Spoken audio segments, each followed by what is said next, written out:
Hey sports fans, Coach Nick here, and this video is brought to you by the online BBallBreakdown membership. Click the first link in the description below to learn more and join.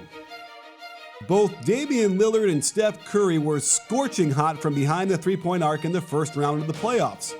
Having your point guard be able to pull from deep is a distinct advantage for your team, and no one proved this more than Lillard as he hit a deep three to end the series against OKC. But something happened since the Warriors and Trailblazers moved on to the second round.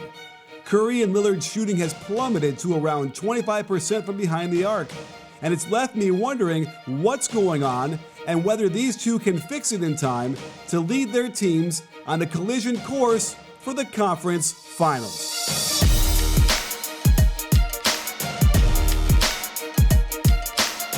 In the case of Steph, it's worth noting that he rolled his right ankle in the last game of the first round and then dislocated the finger on his non-shooting hand in Game 2 of this series. But it's unclear how much that is affecting his abysmal shooting. Curry is remarkably balanced between off-the-dribble and catch-and-shoot attempts, showing just how difficult it is to guard him as he darts all across the court around any manner of screens for shots.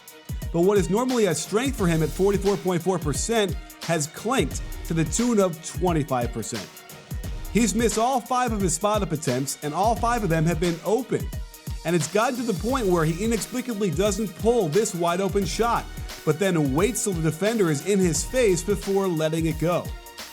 With their signature low-post split, Curry is struggling to hit these shots too, even though he's already aligned to the rim on the catch and has pretty good daylight.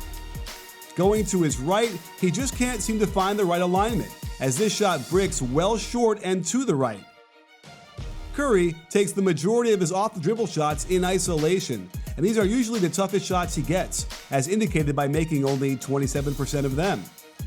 He's balanced his isolation shots nicely at both the left and right wings, and he's had more success from the right wing, and both made threes have been on Nene after forcing the switch, but these are tough shots.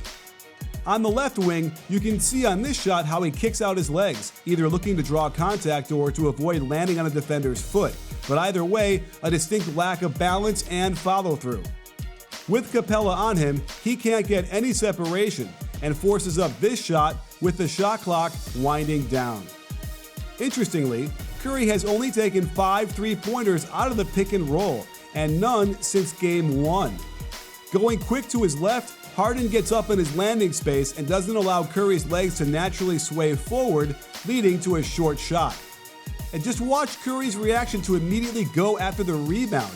You almost never see this, as he knew immediately it was not going to go in, and it was way off to the left. The one bright spot for Curry is on pin downs, where he is 3 for 4 when he catches and shoots. All these are the kind of shots that put the most pressure on the defense. And when he can get even a sliver of daylight and just let it go without thinking about it, he's still a true marksman from back there with the quickest release in the game. The Rockets' defense has not been on point defending this action, as they need the screeners man to step up and help. When that doesn't happen, Curry is letting it fly and letting it swish. Most players shoot better at home, and there's no question having that crowd behind them helps. And you can add your good shooting juju to the energy of the crowd by buying tickets to the next playoff game. The best way to do that to any sporting event, concert, or the theater is to use SeatGeek, a fantastic app that brings in prices from all over the internet, grades them to let you know if you're getting a great value, and best of all, you get my code BBall to save $20 off your first purchase. When you think tickets, think SeatGeek, and think BBall to save you money, so you can be courtside as soon as Lillard and Curry find their strokes and detonate all over the floor. Let's now look at Dame's shooting, since it hasn't been any prettier to say the least.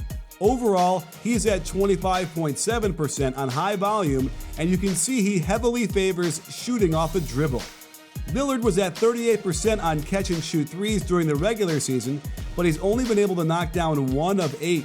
Although that one was huge in the second overtime that gave them a 5-point lead. But he can't find any consistency, especially with the open looks, as the rhythm and energy transfer look good, but it's way short and off left. And this one he's fading and doesn't transfer enough of the energy from his legs up into the release, hence it's really short.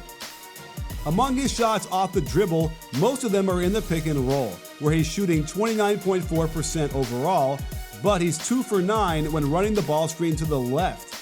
And these are some of his worst misses of the series, as he can't control the ball from drifting to the left, and credit the ball screener's man for showing a good contest to make it worse on him.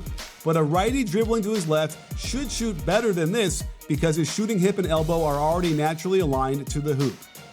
He's also turning the corners so tight his man can get his hand into the area to the side of his face, and that has to be distracting when trying to knock down shots. Off the dribble in isolation, Lillard is doing pretty well at 37.5%, and on the left wing, he's shooting 3 for 5. In these circumstances, it comes after he strings out the pick and roll and can attack in space. He's able to find the natural alignment going to his left like this, and these are the shots, without question, the Blazers need to have him take more of as we get deeper into their playoff series. Halfway through these two series, should Steve Kerr and Terry Stotts be concerned that their starting point guard's main weapon is failing them? Even though they're struggling, the defense isn't going to sag off and take away spacing by ignoring these guys on the perimeter. So that still opens up assist opportunities when the defense bends itself out of shape to cover them. But it's only going to get harder as the games mount. And it's up to two of the best guards of their generation to find a better rhythm and flow on their jumpers if they want to advance further in the playoffs. Sports fans, Coach Nick again, and thanks for watching. If you enjoyed this video, then I've got a new online basketball membership where I share with you the best of what NBA teams are doing to help you be more successful on the court. Click the first link in the description or the pinned comment below to learn more. And don't forget to like and subscribe and let me know how you feel about today's video. After all, at BBallBreakdown, we're not a channel, we're a conversation. You in?